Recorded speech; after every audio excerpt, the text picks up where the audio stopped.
किसी भी डीजी के ऊपर हम कितना लोड डाल सकते हैं, कितना लोड हमारे डीजी के लिए सेफ रहता है और कितने एम्पियर तक करंट हम हमारे डीजी के ऊपर फ्लो करवा सकते हैं, ये सब हम इस वीडियो में जानने वाले हैं। तो डीजी के ऊपर कितना लोड डाल सकते हैं, इसकी क्या लिमिट होनी चाहिए, इसको कैसे निकालते हैं, ये सब सीखने के लिए हमारी इस वीडियो को शुरू से लेकर लास्ट तक देखते रहिए। तो सबसे पहले हमारी वीडियो में जो हम एग्जाम्पल ले रहे हैं वो एक 750 kVA के डीजी का एग्जाम्पल ले रहे हैं। हम इस 750 kVA के डीजी के बारे में आपको कैलकुलेशन करके दिखाएंगे कि यहाँ पे इस डीजी के ऊपर हम कितना लोड डाल सकते हैं, यानी जो इसकी लोड की किलोवाट की रेटिंग है वो कितने किलोवाट का लोड हम यहाँ पे डाल सकते हैं। इसके अलावा जो हमारी करंट की रेटिंग है, जो फुल लोड में हमारे डीजी में जो करंट फ्लो करेगा वो करंट कितना होगा, ये सब हम जानेंगे। इसके लिए हम यहाँ पे एक 750 kVA के डीजी का उपयोग कर रहे हैं। तो सबसे पहले बात करते हैं जो हमारा लोड है वो हम कितना लोड हमारे डीजी के ऊपर डाल सकते हैं, यानी कितने किलोवाट का लोड हमारा डीजी सेफली रन करवा सकता है। तो जैसे आप जानते हैं डीजी की रेटिंग होती है वो केवीए में होती है। केवीए को हमें यहाँ पे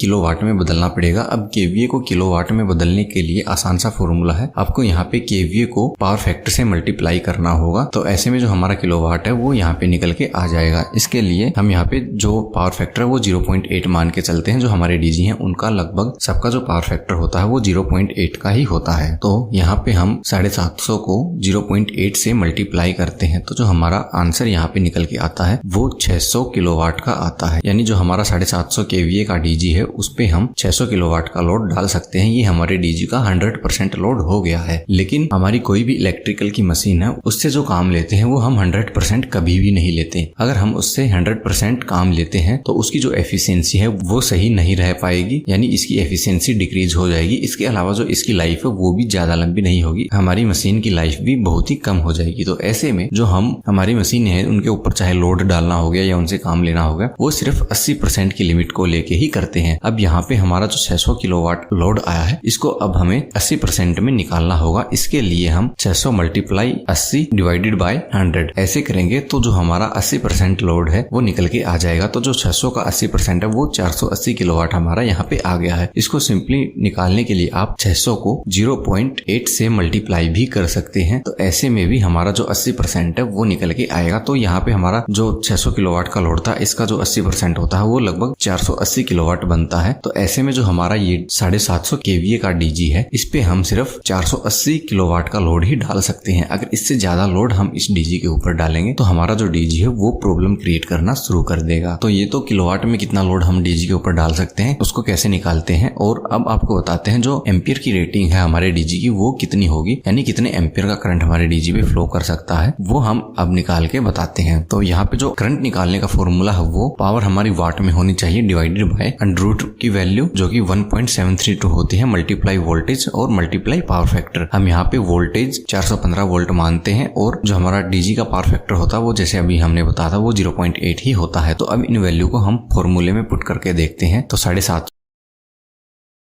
multiply 1000 divided by 1.732 multiply 415 voltage और मल्टीप्लाई 0.8 पावर फैक्टर। अब इसको कैलकुलेट करेंगे तो जो हमारा आंसर आता है वो 1304 एम्पियर आ जाएगा। तो ये जो 1304 एम्पियर है ये हमारा जो 100% लोड है उसका एम्पियर है। तो अभी हमने जैसे बताया था हम सिर्फ 80% ही लोड डालते हैं, तो इसका भी हमें अब 80% निकालना होगा। अब 80% निकालने के लिए 1304 मल्टीप्लाई 80 डिवाइडेड बाय 100। इसके अलावा आप 1304 को 0.8 से मल्टीप्लाई भी कर सकते हैं। तो ऐसे में जो आंसर आता है वो 1043 हमारा आंसर आता है। उम्मीद है ये जानकारी आप पसंद आई होगी। इससे जुड़ा अगर आपका कोई भी सवाल है तो आप हमें नीचे कमेंट में पूछ सकते हैं। इसके अलावा डीजी के बारे में आप और जानना चाहते हैं तो आप हमारी लेफ्ट वाली और राइट वाली दोनों वीडियो देख सकते हैं।